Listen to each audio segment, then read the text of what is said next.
Well, I'd like to thank everybody for their words here today. I'm Thomas Clarke with ATIPPA Newfoundland. I spent 3 days sitting in at the house over the last few days, and I'd just like to share with you that I was really disgusted in the behavior of some of our ministers.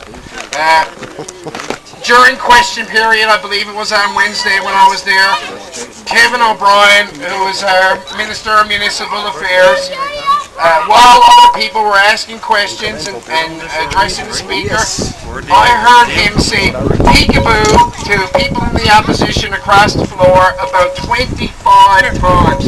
There was about five or six questions that I couldn't even hear up in the gallery because he was being so rude.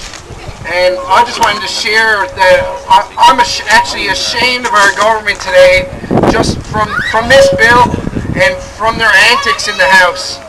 And everyone else should be truly ashamed of their government at this time. You know, one thing that this Bill 29 does is it sheds transparency on the PC government.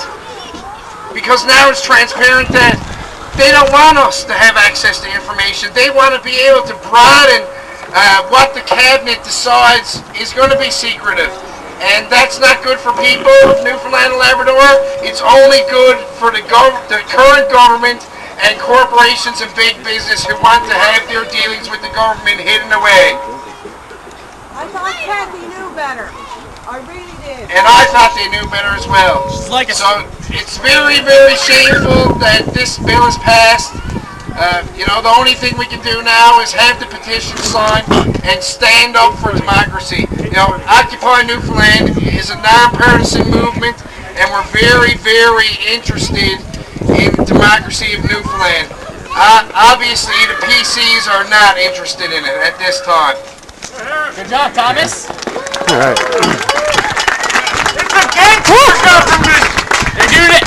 So I'd like to thank everybody for coming out and continue to be involved with democracy. The only way that we can make changes is to be active in democracy. You know, I can't speak for Occupy Newfoundland on the issue I'm about to say now, but personally, between now and the next election, I'm going to be encouraging as many young people to get out and vote as I possibly can. And the only way that we're going to be able to have more influence on the decisions made for us is to be more involved. And thank you very much for being here today. Good job, Thomas. Free education for school people. Yeah. Is there anyone who'd like to come up and say a few words? I'll hold it, Jennifer. We say retract 29!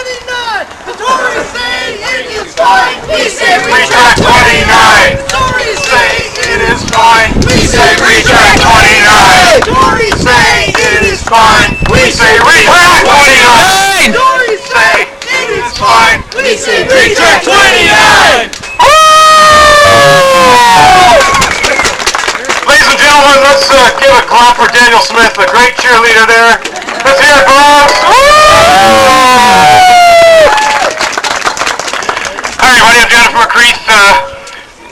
5 years ago I moved to Newfoundland to take a job as a civil servant to do some work to help compliance with, among other things, the Sex Information Protection and Privacy Act. I spent 3 years helping this government body and many other government bodies comply with that act. It was a great act, and I hope that qualifies me to make a couple of quick points here.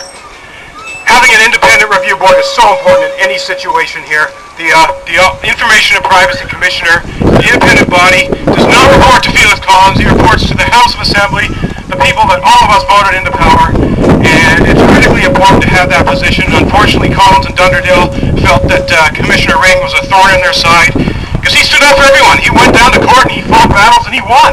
He proved that the people in this building sometimes do make mistakes with access. And let me quickly point out another so-called body that's independent is the Human Rights Commission. Well, guess what, folks? That Human Rights Commissioner does not report to the House. That person reports to Felix Collins, and that opens the door for a lot of troubles. It turns human rights into a political issue. I found that out the hard way when I was screwed out of healthcare by this government, filed a complaint, and they basically, Jennifer, fuck you, get out of here, we can't help you. Yeah! Good job, Jennifer! Bring him a speech! we should have like what Ontario. Never mind. I'll talk about it after. Basically, what this bill's doing is taking that commissioner and saying, move over. Felix Collins is in charge. He'll decide what information matters here. And I think we all heard him in the House. And I was quite disturbed with a lot of things that he had to say. One more quick point. I want to look at Clause 9 since we weren't allowed to debate that in here. Something that affects me strongly and personally. Go, Jennifer. I'm worse than Lorraine. I can't keep my notes in order.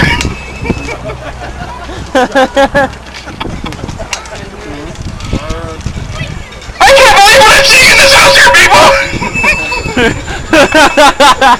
Clause number 9 wants to amend section 21. The head of a public body may refuse to disclose an applicant personal information of evaluative or opinionative material to determine suitability or eligibility for employment. So if you want to get a job working in a public body and they don't like you, they can put whatever they want on paper. We don't want to hire Jennifer McCreath because we think she's a freak. You know what? I'll never know that that's it because it's in Jerry Riley's box there. It's not in there. It's blacked out. What about people with mental health issues trying to look for a job? Get discriminated every day. Mental health issues. I'm apparently mentally ill. I know some might agree with that, but for other reasons. We're all human. It's just not right to see this type of progressive policy being heard from other people. Now it ranks us very low. I'd like to personally thank 11 people who's put in, I think, 71 hours this week, often without sleep, without proper nutrition. They care about all of you people out here. And quickly, Jim Bennett, Randy Edmonds, Yvonne Jones, Andrew Parsons, Eddie Joyce, Dwight Ball, Chris Mitchell-Moore, Jerry Rogers, Dale Kirby, George Murphy, and Lorraine Michael for all of their amazing work.